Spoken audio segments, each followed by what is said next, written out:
When Abijah died, he was buried in the city of David. Then his son Asa became the next king.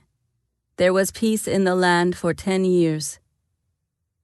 Asa did what was pleasing and good in the sight of the Lord his God. He removed the foreign altars and the pagan shrines. He smashed the sacred pillars and cut down the Asherah poles. He commanded the people of Judah to seek the Lord, the God of their ancestors, and to obey his law and his commands. Asa also removed the pagan shrines, as well as the incense altars from every one of Judah's towns. So Asa's kingdom enjoyed a period of peace. During those peaceful years, he was able to build up the fortified towns throughout Judah. No one tried to make war against him at this time, for the Lord was giving him rest from his enemies. Asa told the people of Judah, "Let us build towns and fortify them with walls, towers, gates, and bars. The land is still ours because we sought the Lord our God, and he has given us peace on every side." So they went ahead with these projects and brought them to completion. King Asa had an army of 300,000 warriors from the tribe of Judah, armed with large shields and spears. He also had an army of 280,000 warriors from the tribe of Benjamin, armed with small shields and bows. Both armies were composed of well-trained fighting men. Once an Ethiopian named Zerah attacked Judah with an army of 1,000,000 men and 300 chariots. They advanced to the town of Maresha. So Asa deployed his armies for battle in the valley north of Maresha. Then Asa cried out to the Lord his God, "O Lord, no one but you can help the powerless against the mighty. Help us, O Lord our God, for we trust in you alone. It is in your name that we have come against this vast horde. O Lord, you are our God. Do not let mere men prevail against you." So the Lord defeated the Ethiopians in the presence of Asa and the army of Judah, and the enemy fled. Asa and his army pursued them as far as Gerar, and so many Ethiopians fell that they were unable to rally. They were destroyed by the Lord and his army, and the army of Judah carried off a vast amount of plunder. While they were at Gerar, they attacked all the towns in that area, and terror from the Lord came upon the people there. As a result, a vast amount of plunder was taken from these towns too. They also attacked the camps of herdsmen and captured many sheep, goats, and camels before finally returning to Jerusalem.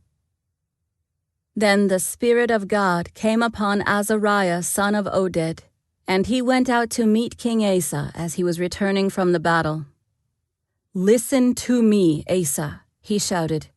"Listen, all you people of Judah and Benjamin. The Lord will stay with you as long as you stay with him. Whenever you seek him, you will find him. But if you abandon him, he will abandon you. For a long time Israel was without the true God, without a priest to teach them, and without the law to instruct them. But whenever they were in trouble and turned to the Lord, the God of Israel, and sought him out, they found him. During those dark times it was not safe to travel. Problems troubled the people of every land. Nation fought against nation, and city against city, for God was troubling them with every kind of problem. But as for you, be strong and courageous, for your work will be rewarded." When Asa heard this message from Azariah the prophet, he took courage and removed all the detestable idols from the land of Judah and Benjamin, and in the towns he had captured in the hill country of Ephraim. And he repaired the altar of the Lord, which stood in front of the entry room of the Lord's temple. Then Asa called together all the people of Judah and Benjamin, along with the people of Ephraim, Manasseh, and Simeon who had settled among them. For many from Israel had moved to Judah during Asa's reign, when they saw that the Lord his God was with him. The people gathered at Jerusalem in late spring, during the 15th year of Asa's reign. On that day they sacrificed to the Lord 700 cattle and 7,000 sheep and goats from the plunder they had taken in the battle. Then they entered into a covenant to seek the Lord, the God of their ancestors, with all their heart and soul. They agreed that anyone who refused to seek the Lord, the God of Israel, would be put to death, whether young or old, man or woman. They shouted out their oath of loyalty to the Lord with trumpets blaring and ram's horns sounding. All in Judah were happy about this covenant, for they had entered into it with all their heart. They earnestly sought after God, and they found him. And the Lord gave them rest from their enemies on every side. King Asa even deposed his grandmother Maacah from her position as queen mother, because she had made an obscene Asherah pole. He cut down her obscene pole, broke it up, and burned it in the Kidron Valley. Although the pagan shrines were not removed from Israel, Asa's heart remained completely faithful throughout his life. He brought into the temple of God the silver and gold, and the various items that he and his father had dedicated.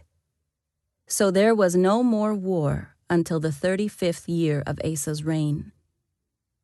In the 36th year of Asa's reign, King Baasha of Israel invaded Judah and fortified Ramah in order to prevent anyone from entering or leaving King Asa's territory in Judah.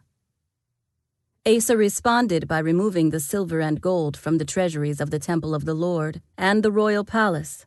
He sent it to King Ben-Hadad of Aram, who was ruling in Damascus, along with this message: "Let there be a treaty between you and me, like the one between your father and my father. See, I am sending you silver and gold. Break your treaty with King Baasha of Israel so that he will leave me alone." Ben-Hadad agreed to King Asa's request and sent the commanders of his army to attack the towns of Israel. They conquered the towns of Ijon, Dan, Abel-Beth-Maacah, and all the store cities in Naphtali.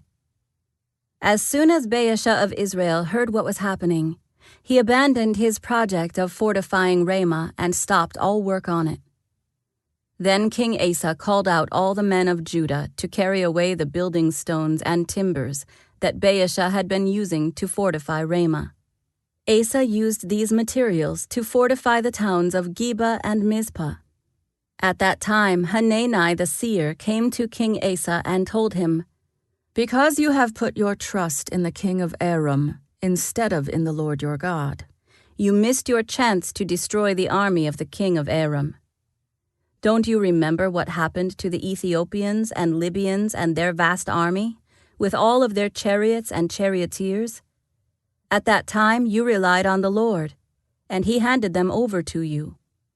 The eyes of the Lord search the whole earth in order to strengthen those whose hearts are fully committed to him. What a fool you have been! From now on you will be at war."